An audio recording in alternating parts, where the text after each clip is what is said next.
Imagine, tu passes ta vie à essayer de prendre soin de ton corps, à tout faire comme il faut, et un matin, il te trahit. Du jour au lendemain, ton pancréas cesse de fonctionner, ton sang devient une menace, et chaque bouchée redevient un combat. Après des années de lutte contre l'anorexie mentale, la nourriture devient à nouveau ton ennemi, mais aussi ton unique moyen de survie. C'est l'histoire d'une femme qui a dû tout réapprendre, à s'aimer, à se nourrir, à vivre, avec un corps qu'elle ne contrôle plus. Vous êtes sur État d'âme, le podcast au cœur de votre santé. Excellente écoute.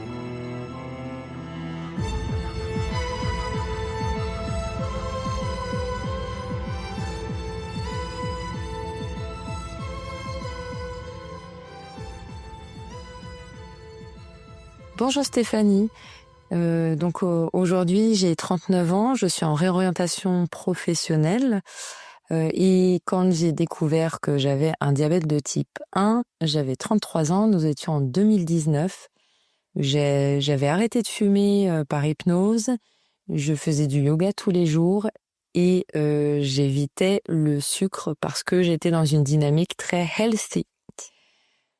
L'annonce du diagnostic, elle s'est passée en plusieurs temps. Le moment vraiment qui m'a fait boum, c'est vraiment le moment où on a supputé qu'il y avait un problème. C'est-à-dire que j'étais allée voir le médecin du travail parce que j'avais des douleurs à la tête qui s'arrêtaient pas. Et je pensais, comme je travaillais en face d'un ordinateur, je pensais que c'était à cause de ça et donc je me disais que le médecin du travail pouvait peut-être me préconiser un écran anti-lumière bleue par exemple pour éviter que ça continue. Et lors de ce rendez-vous, ils m'ont fait faire uriner dans un petit bocal et à la fin du rendez-vous, la médecin du travail me dit voilà, on a vu qu'il y avait du sucre dans vos urines. Je ne dis pas que vous êtes diabétique, peut-être pas, mais il faudrait que vous alliez voir un médecin pour faire des prises de sang pour vérifier le pourquoi du comment. Et ça, même si elle a été très délicate et qu'elle m'a pas dit que j'avais le diabète, j'ai senti mon cœur passer de sa position normale à sous mes pieds. Et ça a été le début d'un grand vertige en fait.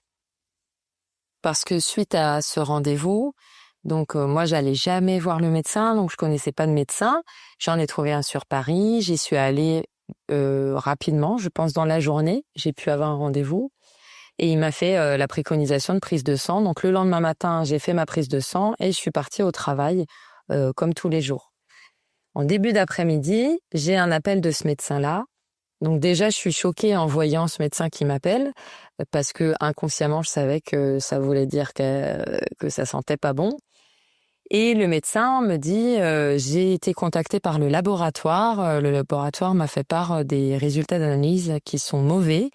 Donc il faut que vous alliez aux urgences. Et moi j'étais donc sous le choc, j'avais du mal à tout comprendre. Et pour moi j'allais aux urgences mais le lendemain. Mais il insistait pour me dire qu'il fallait que j'aille aux urgences plutôt là maintenant. Donc heureusement que ma collègue à l'époque, elle a un peu suivi la situation, c'était ma responsable, elle m'a dit tu rentres et tu vas aux urgences parce que là, il semblerait que ça va pas. J'ai donc récupéré mes résultats d'analyse et je suis allée aux urgences de ma ville. Là, l'infirmier qui lui-même avait les yeux exorbités, très étonné, je pense aussi parce que en général le diabète de type 1, on le découvre plus tôt ou il se développe surtout plus tôt. Mais là, c'était aussi qu'il m'a dit au vu des résultats que j'ai, je comprends même pas que vous soyez debout. Je comprends pas. Donc il nous a pris assez rapidement et il m'a expliqué que ma vie allait changer et que il semblerait qu'on est sur du diabète, qu'on ne sait pas encore lequel, mais qu'il va y avoir beaucoup de changements à faire dans mes habitudes, etc. Et il a beaucoup insisté. Je pense qu'il a vu que moi et mon conjoint qui m'avait accompagnée, on était toujours, on comprend pas de quoi. Moi, je n'arrivais pas à imprégner ce qu'il me disait. Et donc, il me disait de prendre rapidement rendez-vous avec l'endocrinologie de l'hôpital. Et je pense qu'il a vu qu'on aurait un peu été dans le déni parce que il a organisé un rendez-vous, je crois, dès le lendemain au service d'endocrinologie alors pas de ma ville, mais le plus proche, qui était très, très, très compétent. À ce moment-là, au début, bon, moi, j'avais eu ma petite descente d'organes, mais j'étais pas consciente. On est sous le choc, on comprend pas trop, on réalise pas, en fait, on réalise vraiment pas. Enfin, moi, j'ai pas réalisé à ce moment-là réellement l'impact des choses. D'autant que, donc moi, je travaillais dans le handicap, donc dans une mission handicap au sein des ressources humaines. Donc, dans mon travail, j'avais vu que les pathologies, il y en avait beaucoup. Je m'étais intéressée, bien entendu, à beaucoup de pathologies. Et j'étais consciente des risques du diabète de type 1 ou 2, ou peu importe, parce qu'au final, c'est vraiment le diabète, le fait d'avoir du sucre dans le sang qui engendre des risques. Parce que on avait des salariés qui avaient, par exemple, une salariée qui avait fait une crise cardiaque, un autre salarié qui ne voyait plus bien à cause du diabète qui avait abîmé sa vue et ses yeux. Et moi, quand je suis arrivée à l'hôpital et en endocrinologie, il faut savoir que j'ai vu tout de suite des personnes amputées ou des personnes qui étaient en soins au niveau des pieds, parce que le sucre dans le sang génère énormément de complications. Et il peut y avoir des infections qui ne s'arrêtent pas et qui deviennent très dangereuses.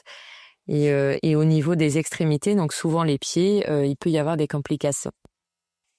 Et mon travail, comme j'étais dans la recherche de solutions et je vais dire le mot parce que c'est le mot qui sort aujourd'hui, donc dans l'inclusion, il y avait une partie de moi qui était beaucoup dans c'est pas grave, on trouvera à compenser d'une manière ou d'une autre. Donc encore une fois, je n'étais pas au tout début, j'étais pas du tout en train de réaliser le réel impact. Et c'est vrai qu'aujourd'hui, je me sens être passée de l'autre côté et je vois même n'importe quel accompagnant, à partir du moment où cet accompagnant n'a pas de pathologie chronique ou avérée. Il y a des choses en fait qu'on ne peut pas appréhender quand on n'a pas la pathologie, quand notre santé n'est pas brisée, notamment au niveau du quotidien et de l'impact au quotidien. Avec toute la bienveillance du monde, il y a beaucoup de loupés en fait. Il y a beaucoup de choses qu'on n'envisage pas au niveau de l'impact et la profondeur de l'impact d'avoir une santé qui s'est brisée à un moment donné, ou en plus, quand on est jeune, oui, les jeunes, on a l'impression que la jeunesse, c'est la santé. Mais en fait, non. Et à n'importe quel âge, c'est choquant, en fait, de se sentir plus maître de son corps. C'est-à-dire qu'il y a un moment donné où c'est vraiment notre corps, là, il prend le dessus sur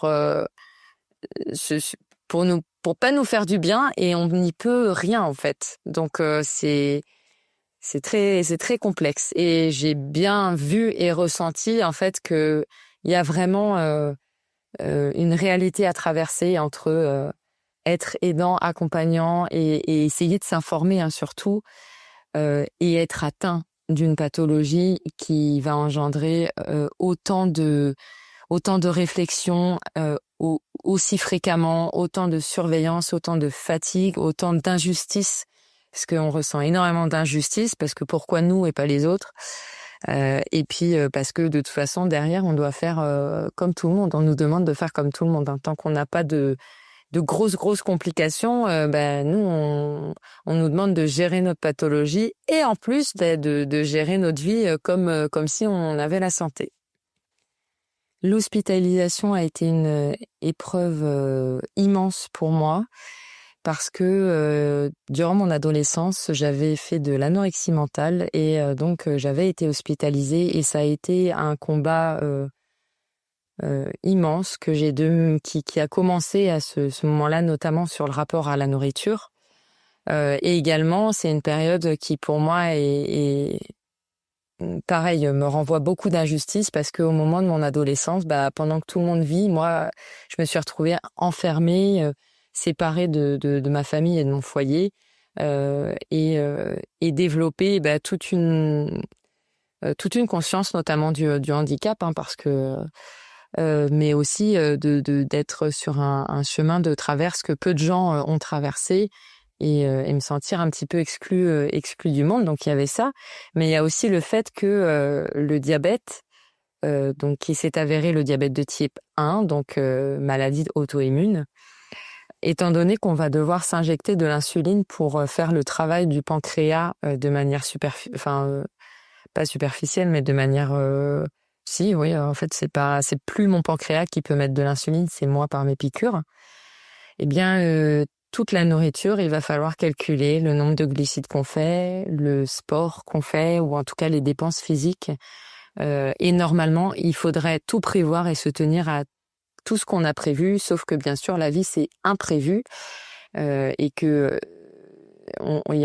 même si on voulait de toute façon être que dans le prévu, l'imprévu ne se prévoit pas. Et il arrive quand même, quoi qu'il arrive. Donc, tout ça m'a demandé, en fait, alors que j'avais mis tant d'années, c'est-à-dire 15 ans, à faire la paix un petit peu avec la nourriture et à réapprendre à prendre plaisir à manger, il fallait que je redéfasse tout ça pour revoir la nourriture comme des chiffres.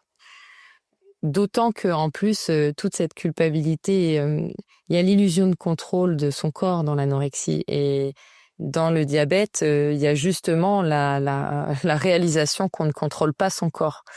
Et par contre, à chaque fois, dans les deux pathologies, il y a cette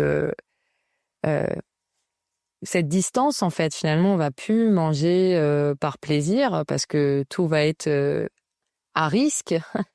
Même si on pourrait devoir tout manger, avec le diabète type 1, c'est différent du diabète type 2, mais au final, au fur et à mesure du temps, j'ai bien remarqué en fait que c'est pas du tout des maths, c'est de la biologie. Donc il y a des choses, des hormones qu'on sécrète, elles jouent sur la glycémie aussi, le cortisol, les œstrogènes. Quand on est anorexe, ça peut jouer. Le fait de monter un escalier, parfois ça va nous demander plus d'efforts que d'autres, et ça va jouer aussi sur la glycémie. Donc voilà, tout ça est venu énormément me bousculer. L'hospitalisation a été très compliquée, d'autant que c'est un moment où en plus on dort pas bien du tout parce qu'on se fait piquer toutes les heures. La nourriture, on est à l'hôpital, donc c'est pas quand on a faim qu'elle vient, c'est au moment où il y a la nourriture, il faut qu'on mange. Et puis aussi toute cette injustice où j'étais en train de me dire, mais là je faisais du yoga, je faisais tout pour être en bonne santé, et ça s'écroule comme ça. C'était tellement injuste pour moi, donc déjà je me suis remise à fumer, hein, je vous le dis tout de suite. J'ai pas tenu. D'ailleurs, ça aussi, la cigarette, ça fait battre le cœur grâce à l'hormone, je ne sais plus quelle hormone, l'hormone de la peur là, adrénaline. Et l'adrénaline joue sur la glycémie. Donc, en fait, toutes les habitudes comme ça dont on ne se rend pas compte, a un impact. Et puis il y a aussi le fait que quand on est encore en recherche du traitement qu'il faut, le nombre d'unités à s'injecter, et il y a des fois où on est en hypoglycémie, il faut absolument qu'on se resucre, mais on n'a pas faim. Et même si on n'a pas faim, il faut qu'on se resucre. Donc il y a tout un rapport à la faim que j'avais enfin dompté, on va dire. Pouf. Alors là, tout ça, fallait tout défaire. Il y a ça. Et après, de manière plus générale, il faut savoir que quand on a le diabète de type 1, alors je ne sais pas pour le diabète de type 2, mais le diabète de type 1, je pense le 2 aussi, si on veut avoir un enfant, ça peut pas être c'est arrivé, c'est bon, on y va et on fait un enfant. Non, il faut tout un protocole déjà en amont d'essayer d'avoir un enfant. et tout un suivi et tout un protocole pendant la grossesse, parce que la glycémie dans le sang, au tout début de la création du fœtus, les pics de glycémie peuvent être fatals. Donc c'est le tout début du fœtus, c'est là où il fait ses organes vitaux, et en fait toutes les fluctuations de glycémie peuvent avoir un impact sur ça. Donc du coup, c'est plus du tout magique aussi d'avoir un enfant, il faut le savoir, hein. C'est un peu compliqué de pouvoir présenter un quotidien, parce que moi, je sais que du coup, ça m'a réveillé pas mal de problématiques au niveau de la nourriture. Et puis, j'ai 39 ans, donc quand je l'ai appris, j'avais 33 ans, j'avais déjà mon rythme, j'avais déjà ma manière, mes difficultés et mes habitudes qui me sauvent de la difficulté de la vie. Donc du coup, c'est un peu compliqué de dire qu'il y a vraiment un quotidien, mais ce qui est sûr, c'est que dans mon sac, il faut toujours qu'il y ait mon capteur, de l'insuline lente, de l'insuline rapide, des aiguilles, comment on appelle ça, donc tout ce qu'il faut pour vérifier la glycémie, l'acétonémie. L'acétonémie, c'est quand on a longtemps beaucoup de sucre dans le sang. Donc, je dois avoir ce petit pack toujours sur moi et vérifier ma glycémie régulièrement. C'est-à-dire que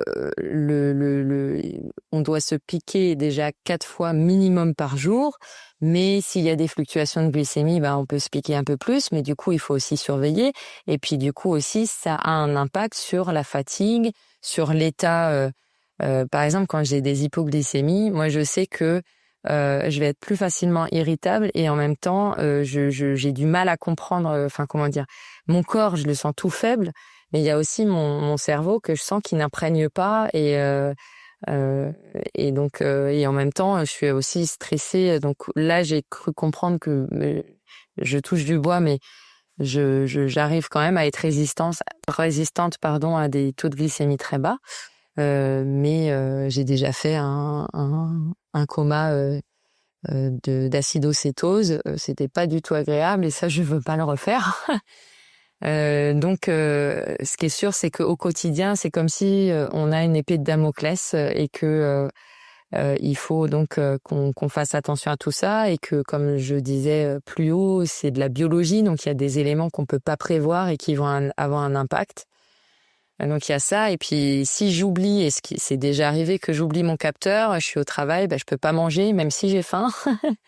Il faut absolument que je prenne le temps d'aller faire un aller-retour chez moi pour récupérer mon capteur. Ça m'est arrivé plusieurs fois parce que quand on recharge le capteur et qu'on se dit qu'il faut qu'on le prenne, on fait tellement les mêmes gestes tout le temps que des fois on a oublié qu'on l'a pas remis dans le sac. Voilà. Après, justement, le quotidien est fluctue parce que des fois, la nuit, je vais passer des nuits avec plus ou moins de problématiques glycémiques et donc il va avoir plus ou moins de conséquences. Je peux avoir des nuits où je dors pas, je peux avoir des nuits où je n'arrive pas à me réveiller parce que il y a eu des problématiques durant la nuit et tout ça lié bien sûr aux fluctuations glycémiques. Il y a aussi le fait qu'on est sur de l'autothérapie et c'est hyper culpabilisant parce que en fait, dès qu'il y a des fluctuations, finalement, je pense que aucun diabétique n'a pas de fluctuations. J'ai mon oncle qui est diabétique et je vois bien que, alors que lui, il l'avait découvert, il avait 8 ans. Aujourd'hui, il a plus de 50 ans. Il a encore des fluctuations. Donc voilà, c'est pas aussi facile que on a un traitement, on a une pathologie, on sait le traitement qu'il faut et paf et c'est facile. Non, en fait, le traitement il vient juste essayer d'éponger les risques, mais il ne fait qu'éponger les risques et entre-temps la pathologie elle est quand même là et elle a quand même des conséquences. Donc ça évite d'avoir des conséquences trop graves, ça c'est sûr. Mais il y a quand même un prix à payer de fatigue, de fatigue physiologique, de fatigue mentale aussi, parce que vérifier ça, calculer à chaque moment du repas, c'est vraiment c'est fatigant, c'est fatigant d'avoir ce pan de réalité en fait qu'on est obligé d'avoir. On est obligé de regarder la nourriture comme des chiffres, on est obligé euh, de regarder la glycémie, on est obligé de prévoir tout, et quand on prévoit pas, on sait très bien qu'il va se passer des choses, et donc on essaye d'anticiper, mais c'est pas toujours facile parce que une balade, par exemple, on peut pas anticiper que dans une balade, à un moment donné, il y a plein d'escaliers qu'on va monter. Parce que, sur le moment, on s'est juste retrouvé à cet endroit-là et qu'on l'avait pas prévu. C'est la vie, en fait. Donc, il y a tout ce côté-là qui est justement, qui montre que la vie est imprévisible et que on a un traitement qui voudrait que tout soit prévisible, carré, et que chaque jour soit les mêmes. Aujourd'hui, je vis seule. Je suis en reconversion professionnelle pour trouver un emploi qui s'éloigne un petit peu du handicap, parce que aujourd'hui, ça devient lourd pour moi d'être entourée de handicap, et de vivre aussi ma vie de personne en situation de handicap. Donc, je suis dans cette démarche-là, et c'est vrai que bien souvent, les médecins ils disent « mais vous avez personne pour vous aider », parce que, comme je vous disais, il faut surveiller. Il y a des moments où on est fatigué, quand on est en hypo. Il y a plein. Et puis, la vie aussi fait que, par exemple, nous, les filles, quand on a nos règles, moi, les miennes, elles sont très douloureuses. Je suis pas dans la possibilité d'être totalement disponible pour gérer ma glycémie à certains moments, parce que les douleurs sont trop fortes. Voilà. Donc, moi, aujourd'hui, je suis seule. J'essaie de gérer toute seule. C'est pas facile émotionnellement, parce que parfois c'est un peu déprimant, parce que parfois on aimerait bien avoir de l'aide. Donc, ce que je viens tout juste de commencer, c'est de m'aider de le ChatGPT, voilà, parce que ça me permet d'avoir du coup une espèce d'intelligence. Je sais que c'est pas une intelligence, mais voilà, un dialogue, un discours avec cette intelligence artificielle qui comprend un petit peu et peut m'aider aussi des fois à gérer, à réfléchir. Mais là, je commence tout juste, hein, ça fait que quelques jours. Donc voilà, ça c'est ma méthode pour faire les choses un petit peu toute seule, mais je vais pas cacher que c'est pas toujours facile. Quand je pense à l'avenir, en fait, moi, les peurs et aujourd'hui encore, ce qui est compliqué pour moi, c'est que j'adore voyager. Là aujourd'hui, je suis toute seule, mais c'est vrai que si j'étais toute seule et que j'avais pas le diabète, il y a des voyages que je m'autoriserais à faire qu'aujourd'hui je peux pas m'autoriser, parce que il faut que j'ai un suivi au niveau de cette pathologie, et aussi parce qu'il y a des risques. Il y a des pays, par exemple, où je me dis mais si je me coupe et que je m'infecte, faut pas que j'oublie que je peux risquer que l'infection elle ait des conséquences lourdes, parce que c'est la réalité de cette pathologie. Donc l'avenir, c'est que je le trouve moins libre, en fait, et je suis quelqu'un qui a besoin énormément de liberté, mais voilà, je le vois un petit peu bridé par tout ça, en fait, par mes obligations face à cette pathologie. Après, j'ai de toute façon dit au revoir au fait d'avoir un enfant. Donc, je reconstruis un petit peu aussi, parce que oui, avant toute cette aventure, j'aurais bien voulu faire des enfants, ou en tout cas être dans cette situation, mais tout ça m'a menée dans une autre situation. Donc l'avenir, il est à recréer. Je suis sur des nouvelles bases. J'apprends moi à me relever seule de toutes ces petites choses qui sont quotidiennement éreintantes. Et puis j'essaye justement dernièrement, je me suis quand même autorisée un voyage parce que je le sentais sécure. Mais c'est vrai que quand très loin de chez soi, on se retrouve dans une fragilité, on a quand même très peur. Après, je me suis rendu compte que où qu'on soit, c'est la même peur. même quand on est chez nous et que on sent que là on est tout seul et que ça baisse et que on veut surtout pas arriver au coma, bah quand on est à l'autre bout du monde, c'est exactement la même peur. Bon, sauf que il y a toujours ces histoires où oui, moi je me bride sur certains endroits s'il y a des animaux errants, s'il y a des choses qui pourraient me couper, si le sol c'est vraiment sur les infections où j'ai très très peur, donc on verra si j'ai de moins en moins peur.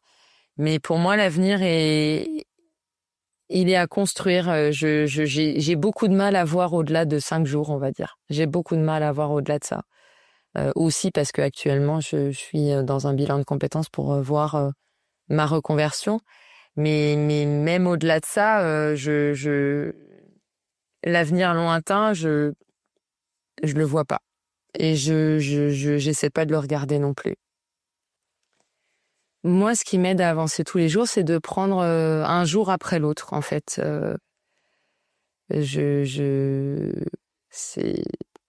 Je peux pas faire autrement que de voir le jour après l'autre et puis de développer une indulgence envers moi-même et de regarder la vie un peu différemment.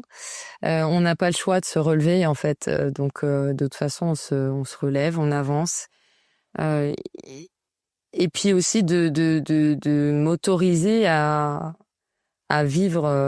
Enfin, c'est vrai que l'injustice qu'on ressent quand on a une pathologie et que avec des conséquences comme ça, il y a une vraie injustice qu'on ressent parce que on se sent seul, même quand on est accompagné. Alors j'ai des amis qui comprennent, hein, il y a aucun problème à ce niveau-là, mais il y a vraiment une injustice qui reste. Donc du coup, moi je fais un jour après l'autre. J'essaie de quand même mettre un point d'honneur à me faire un minimum plaisir parce que je suis pas là pour que souffrir. Et c'est vrai que d'un autre côté, en fait, cette maladie, bah, elle m'a permis de m'éloigner d'environnements toxiques que j'avais parce que elle m'a forcé à avoir une démarche sympa envers moi-même. Donc c'est vraiment le revers de médaille où on apprend à se mettre un petit peu en priorité. Moi, je me mettais jamais en priorité. Et là, on apprend, à faire la paix avec soi-même et puis à avancer, à se donner la main et à faire avec ce qu'on a, mais en se disant que notre priorité, ça reste de s'autoriser à prendre du plaisir parce qu'il y a toujours le truc où j'ai toujours eu conscience que la vie elle s'arrête à un moment donné et on sait jamais quand, hein, c'est pas forcément quand on est vieux. De par mon expérience en hôpital où j'ai vraiment été entourée de jeunes qui avaient 16 ans et qui étaient qui sont décédés aussi, hein, très jeunes. Donc j'ai toujours eu cette conscience-là, mais aujourd'hui je me l'approprie, c'est-à-dire que avant je me serais dit il faut que je sois avec les autres pour profiter. Aujourd'hui je me dis non, je vais m'autoriser tout ce que je me suis pas autorisé parce que je travaille, c'est pas que pour payer mes factures. Je vais me faire plaisir, je vais m'autoriser ça. Et puis, je m'autorise un peu plus à rêver pour moi, mais d'une manière sage, pas fantasmagorique, d'une manière sage. Quel message j'aimerais adresser aux personnes qui, comme moi, vivent avec une maladie auto-immune? Alors, j'aurais pas la prétention de dire quoi que ce soit, mais peut-être d'assumer en tout cas le fait qu'ils sont pas comme tout le monde, dans le sens où très souvent, quand on se retrouve malgré nous différent des autres, que ce soit par une pathologie ou par autre chose, il y a un petit côté de nous qui avons envie d'être comme les autres. Et en fait, je trouve que dans notre pathologie, justement, de faire comme si, oui, mais tout va bien, il y a pas de problème, je peux faire ci, je peux faire ça, parce que notre corps, il nous a montré qu'on pouvait pas faire.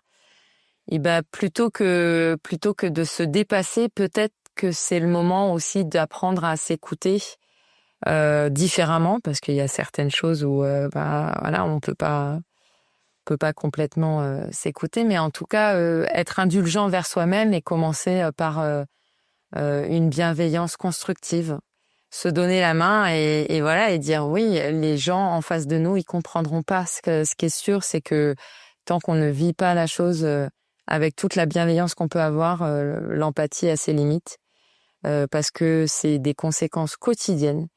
Donc voilà, chaque jour est nouveau et chaque jour est unique. Donc avancer juste en se disant qu'on fait la journée la plus agréable qu'on aurait pu se faire.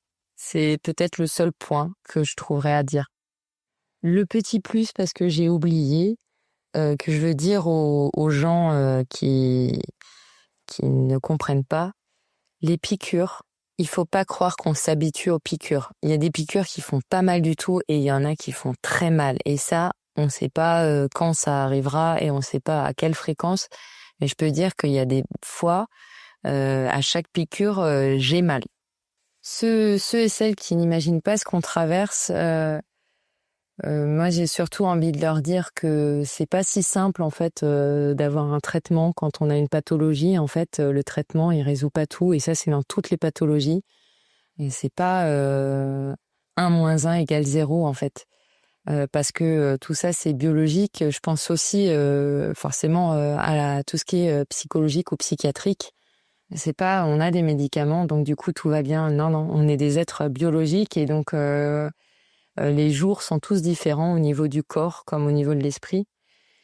Donc déjà ce point-là, à savoir que quand quelqu'un a une pathologie, c'est pas parce qu'elle a un traitement que tout est équilibré et que c'est pas parce que ça se voit pas, c'est pas parce qu'elle n'a pas de compensation par une canne ou par une carte de priorité qu'elle brandit que elle n'est pas fatigable beaucoup plus que les autres, qu'elle dort toutes les nuits comme n'importe qui, et que elle n'a pas peur tous les jours parce que c'est ça aussi qui se passe quand on a, en tout cas, dans ma pathologie, je pense que je suis pas la seule dans le diabète de type 1, mais on sait les comas, on sait les risques, et donc du coup, tous les jours, on est toujours vigilant, quoi. Donc c'est une vigilance de.